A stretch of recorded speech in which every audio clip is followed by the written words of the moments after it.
Hoje vamos trazer o caso Master e a defesa militar do Brasil.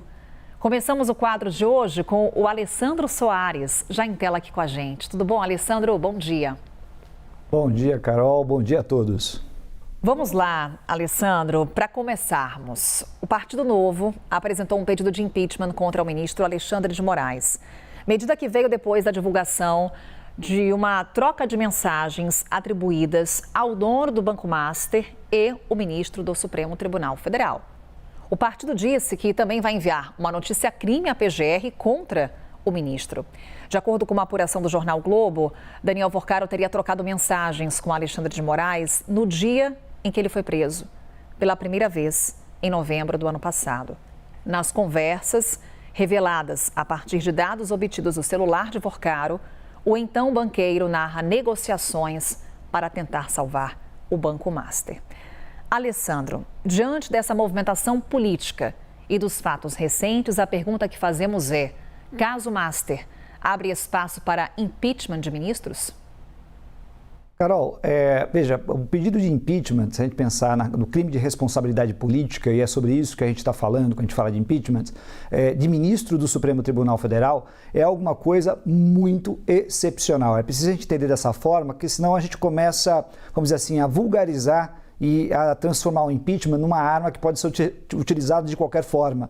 Falo isso porque o parlamento não pode impeachment um ministro do Supremo Tribunal Federal por qualquer razão. Precisa ter uma razão fundamentada. E todo o cuidado aqui é pouco. Por quê? Porque se o impeachment é utilizado de maneira, vamos dizer assim, desarrazoada, eu tenho aí a possibilidade de uma intervenção na independência do Poder Judiciário.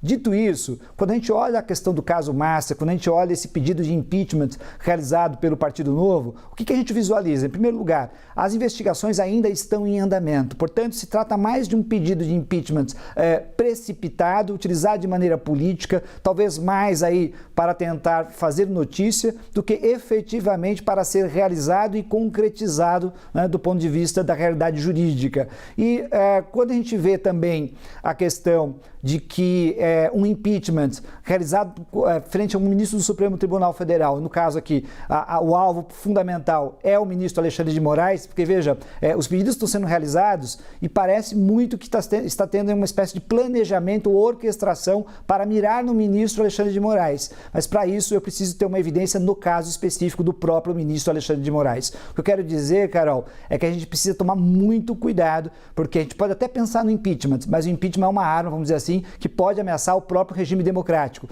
Dito isso, também a gente tem que olhar que eu acho que é muito difícil, tá? Muito difícil mesmo, que o impeachment de um ministro do Supremo Tribunal Federal possa se concretizar. Falo isso porque, na verdade, você tem uma deterioração institucional muito grande se você submete um ministro do Supremo Tribunal Federal a um processo real de impeachment. Isso significa que, provavelmente, se ocorrer uma abertura de processo de impeachment, se houver uma discussão muito forte que faça com que esse processo se encaminhe realmente no Senado Federal, ano que vem, no próximo mandato dos senadores, etc., provavelmente, acho eu, que qualquer ministro do Supremo Tribunal Federal jamais submeteria a esse tipo de processo, haveria uma renúncia antes. O que nós estamos vendo nesse exato momento talvez seja necessariamente uma espécie de tentativa de forçar o ministro a renunciar mais do que um impeachment, porque senão, veja só, nós vamos ficar quantos meses o Supremo Tribunal Federal vai ficar sendo alvo de ataques sistêmicos, particularmente por uma parte da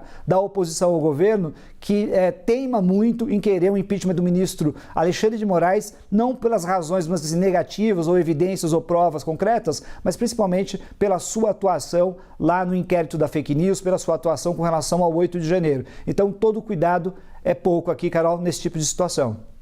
Alessandro, ainda sobre o caso Master, trazemos agora a manifestação da esposa do ministro Alexandre de Moraes, Viviane Barça de Moraes. Ela quebrou o silêncio, divulgou uma nota sobre o trabalho do escritório dela junto ao Banco Master.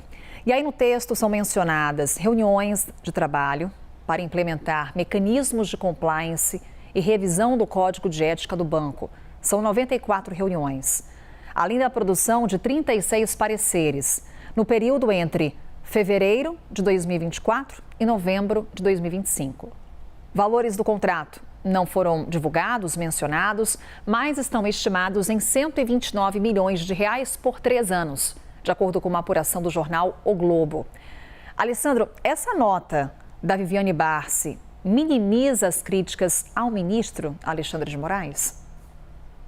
Carol, certamente não. Veja, uma coisa é o contrato realizado, acho realmente assim, a gente olhando de longe, o contrato parece ter um valor exorbitante, ela é esposa do ministro Alexandre de Moraes, a gente pode questionar um monte de coisa, a gente pode começar a pegar o contrato, olhar o que foi realizado, o que não foi, mas não é essa a questão que está posta na verdade, nem a questão do valor, eu diria. A questão fundamental é que ela recebeu um valor alto, é verdade, mas ela é esposa do ministro Alexandre de Moraes e esse contrato, o que tudo indica, só se firmou depois que o Alexandre de Moraes assumiu o cargo de ministro do Supremo Tribunal Federal. O que as pessoas querem nesse exato momento, e é isso que vai ser colocado agora nesse momento, inclusive no Congresso Nacional, com ameaças de comissões parlamentares de inquérito, e provavelmente a doutora Viviane sabe que ela poderá provavelmente ser convocada numa comissão parlamentar de inquérito para explicar essa questão, é que as pessoas querem saber realmente o que é que aconteceu. Ou seja, uma investigação deve ser realizada, sim,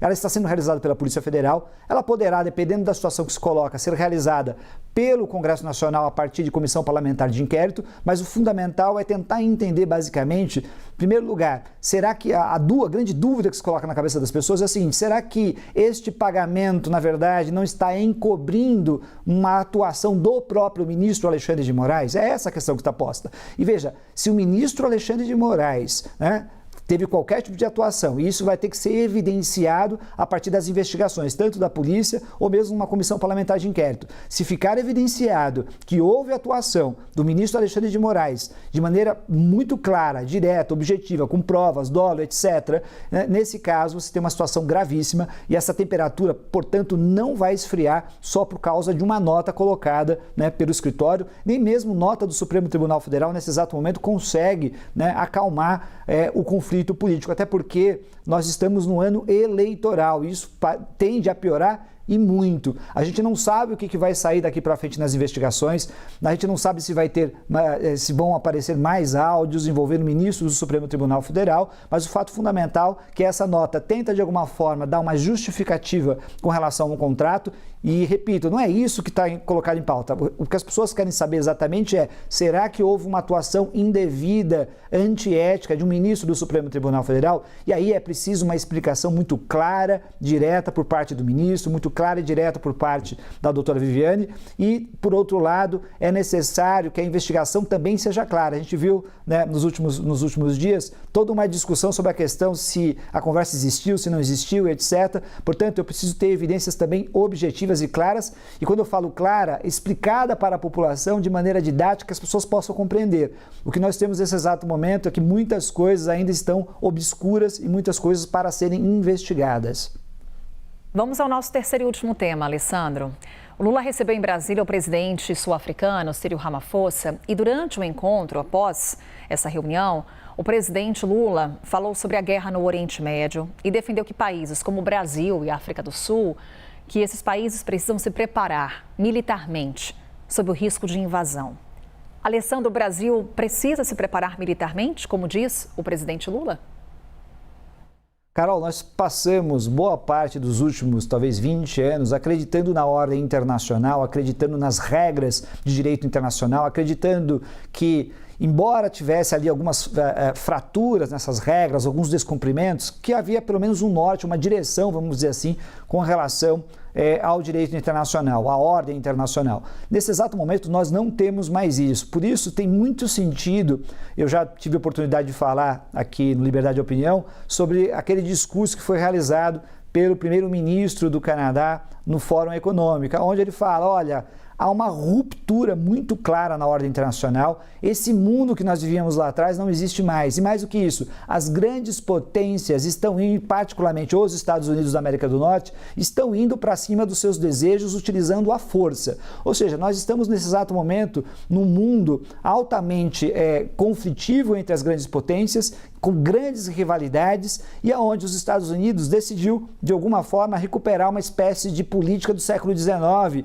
né, uma espécie de mercantilismo, sei lá, algo do gênero, e está tentando, de alguma forma, atuar utilizando toda a sua força, com direito a sequestro de presidente, né, na América do Sul. Então, nesse caso, todos os alertas foram acionados, não só para o Brasil, para todo o mundo. Não é sem motivos que a França, né, o presidente Macron anunciou a questão de investimentos em ogivas nucleares, não é sem motivos que está todo mundo discutindo qual é o armamento, né, mais importante de você ter no seu país.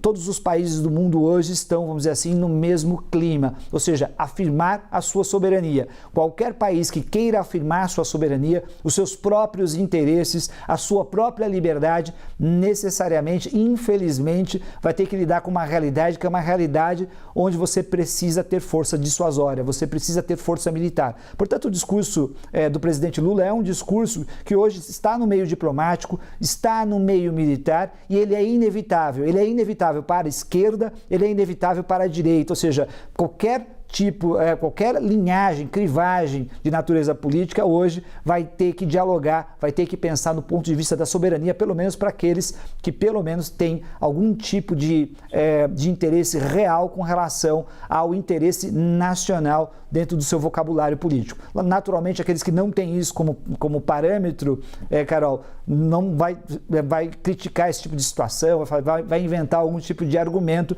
né, para desafirmar, vamos dizer assim, a soberania nacional. Mas qualquer partido político, à esquerda ou à direita, hoje tem essa obrigação de pensar, né, a segurança, e tem que pensar a segurança não só a partir do diálogo internacional, a partir de articulação internacional diplomática, mas também a partir de armamento. Infelizmente, esse é o nosso mundo, Carol. Essa foi a opinião do Alessandro Soares, aqui com a gente no Novo Dia. Alessandro, obrigada. Até quinta-feira.